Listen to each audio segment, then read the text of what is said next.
Elon Musk did not become the richest person alive. He became something history had never produced before. In June of 2026, when SpaceX went public in the largest stock offering the world had ever seen, Musk crossed a line no human being had ever crossed. He became the first trillionaire in recorded history, not a billionaire 10 times over, a trillionaire. One man holding more wealth than the combined economies of dozens of entire countries. For a few staggering weeks, his fortune peaked past $1.4 trillion, more than 4 times the wealth of the world's second richest person combined with the third and fourth. Numbers like that do not just describe money anymore, they describe power, real tangible power, power over industries, power over technology, power over the rockets that leave this planet, and power over the artificial intelligence that may reshape the next one. Before we continue, subscribe to the Phoenix Archive. I'm Phoenix Historian, and after 5 years of researching history's biggest stories, I bring you the forgotten events, powerful people, and hidden decisions that shaped our world. And here's the question that has been keeping me up at night while researching this one. Have we seen this before? Not a similar story, not a comparable story. This exact story. A tiny handful of men holding more wealth and more influence than entire governments, while millions of ordinary workers struggle to keep up, because we have seen it before, over 100 years ago.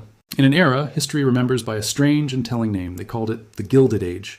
To understand why that name matters, you have to understand what gilded actually means. Something gilded is not gold. It is coated in gold, a thin, gleaming layer of shine, covering something far less beautiful underneath. And that is exactly what America looked like in the decades following the Civil War. Roughly from the 1870s through the turn of the 20th century, on the surface, railroads stretched across an entire continent.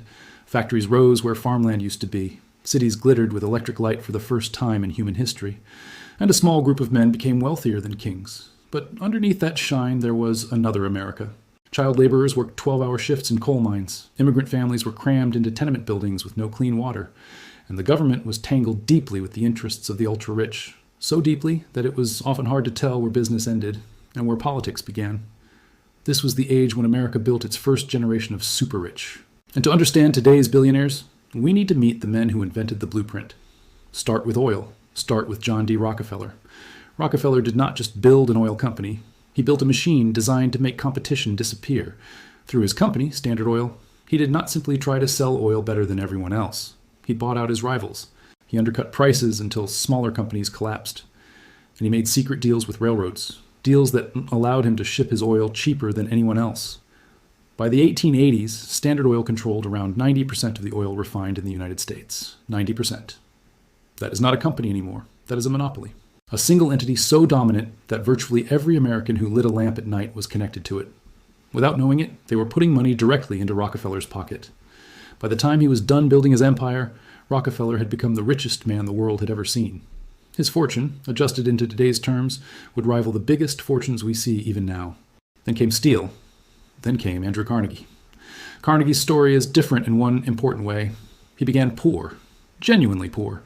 Born in Scotland, he arrived in America as a child of immigrants with nothing.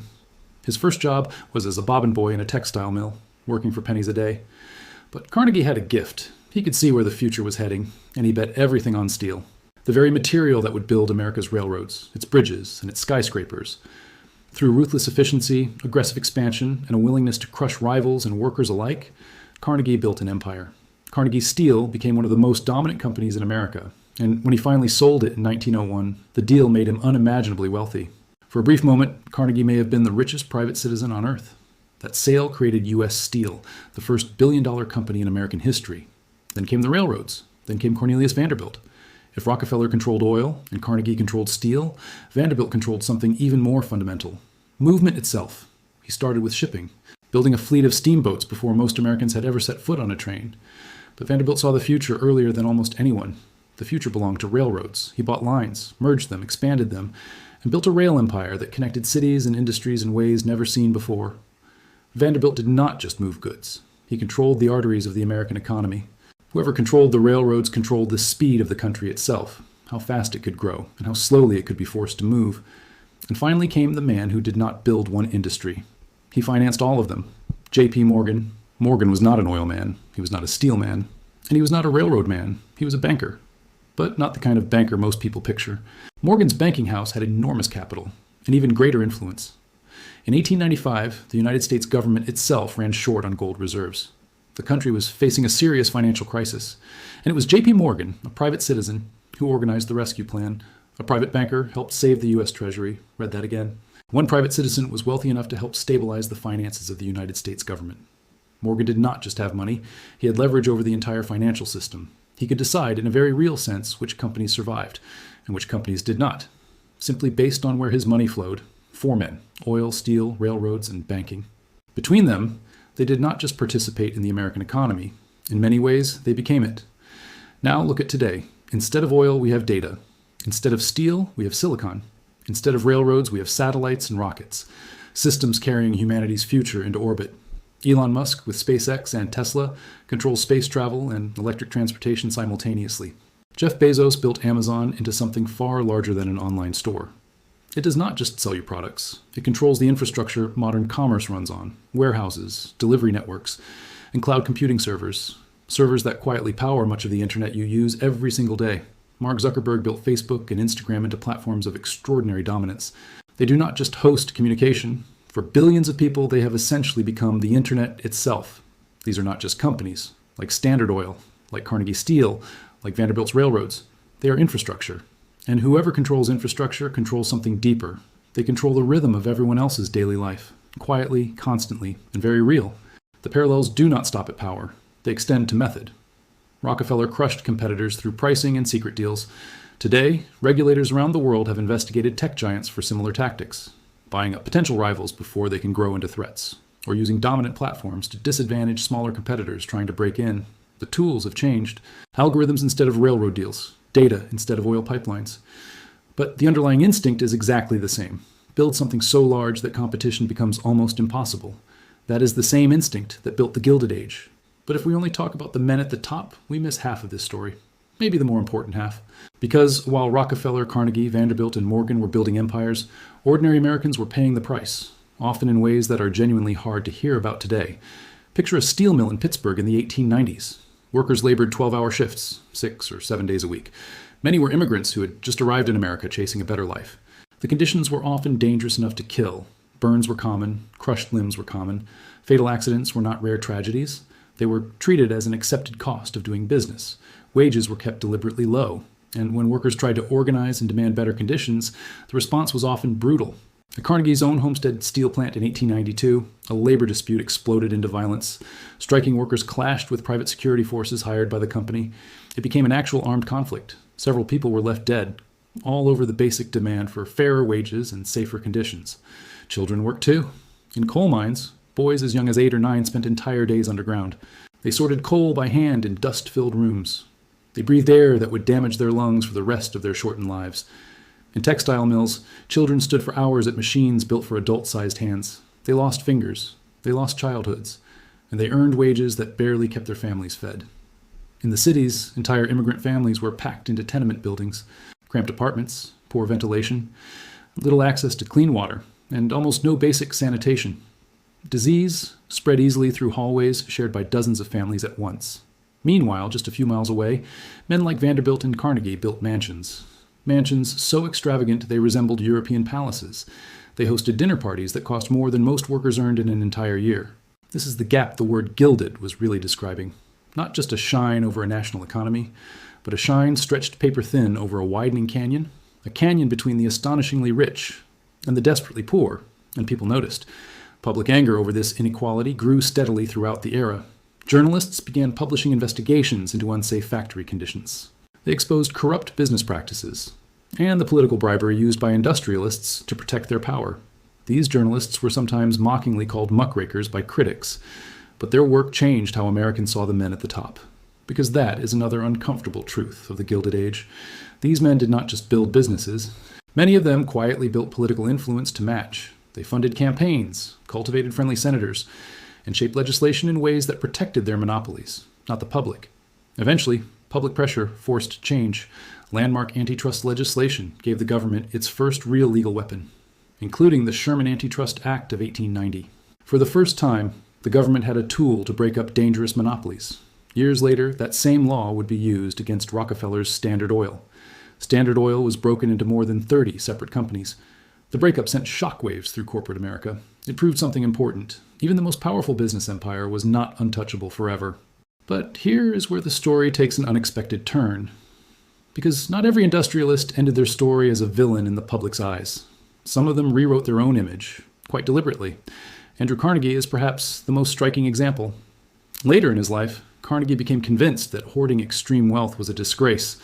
In his view, the truly wealthy had a moral responsibility, not simply to pass fortunes down to heirs, but to give much of that wealth away during their lifetime. He poured enormous sums into building public libraries, over 2,500 of them, across the United States and beyond. These libraries gave ordinary people free access to books and education, regardless of income. Many of those libraries still stand today, quietly supporting literacy in towns that might otherwise never have had one. Rockefeller followed a similar path. Later in life, he funneled enormous portions of his fortune into philanthropy. That money helped create the Rockefeller Foundation. It funded medical research, public health initiatives, and educational institutions, many of which still operate to this day. In a strange twist of history, some of the same fortune built through aggressive monopoly practices served another purpose. It helped fund medical breakthroughs that quietly saved millions of lives. Now look at today's billionaires. And you will notice the same pattern beginning to repeat. Bill Gates is not part of the old industrialist group, but he is very much part of the modern version of this story. Through his foundation, Gates has poured billions into global health initiatives. Jeff Bezos has pledged enormous sums toward climate initiatives and educational programs. Elon Musk has framed much of his ambition as something larger than business, colonizing Mars, transitioning the world to sustainable energy, safeguarding humanity's long-term future. These are presented not just as ventures, but as missions. Whether you see this philanthropy as genuine moral responsibility is one question. Whether you see it as clever image rehabilitation is another, or maybe it is some complicated mixture of both. But the pattern itself is unmistakable. Extreme wealth is often followed by extreme giving, almost as if history's biggest fortunes eventually feel pressure to justify their own existence. So we arrive at the real question underneath all of this, the one I promised you at the very beginning. Are we living through a second Gilded Age? Consider the evidence carefully. Wealth inequality in America today has reached extraordinary levels. By some measurements, it rivals the original Gilded Age, and by others, it may even exceed it. A small handful of individuals now control resources essential to modern life. Data, infrastructure, communication networks. These are every bit as important today as oil, steel, and railroads were back then. Political influence remains deeply intertwined with government decision-making. Campaign funding, corporate lobbying, and access to power. All of it echoes the old Gilded Age pattern. Back then, industrialists funded friendly politicians to protect their monopolies. Today, massive corporations still shape policy debates in powerful ways, and public anger over the gap has returned. The gap between record corporate profits and stagnant everyday wages. That tension has become one of the defining political conflicts of our time. But history rarely repeats in identical form. It rhymes, layered with new details. Today's regulators have antitrust tools the original Gilded Age never had. Those tools were built directly from the lessons of Standard Oil. Labor laws exist today because reformers fought for them. Workplace safety regulations exist because people suffered without them. And social safety nets exist because earlier generations saw the human cost of unchecked industrial power. Imperfect as these protections remain, they matter. They were not handed down freely, they were forced into existence over decades, through pressure, through protest, and through reform. So no, we are not identical to 1890, but we may be standing on ground shaped by the same forces. Extreme innovation, extreme ambition, and extreme concentration of wealth, all moving faster than our institutions can always keep up with. Maybe that is the deepest lesson hiding inside this story. Every generation that builds something new faces the same test. Oil empires faced it, steel empires faced it, railroad empires faced it, and today data empires face it too. So do rocket empires and algorithmic empires. The question is always the same.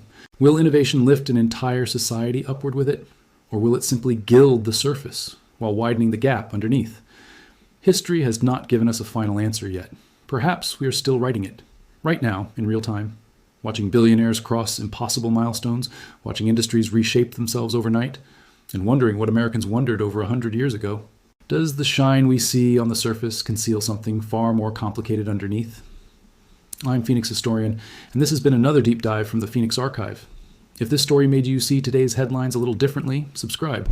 If it helped you recognize echoes of the past, hiding inside the present, subscribe. So you're here for the next chapter we uncover from the archive. Because history never really stops speaking. We just have to be willing to listen.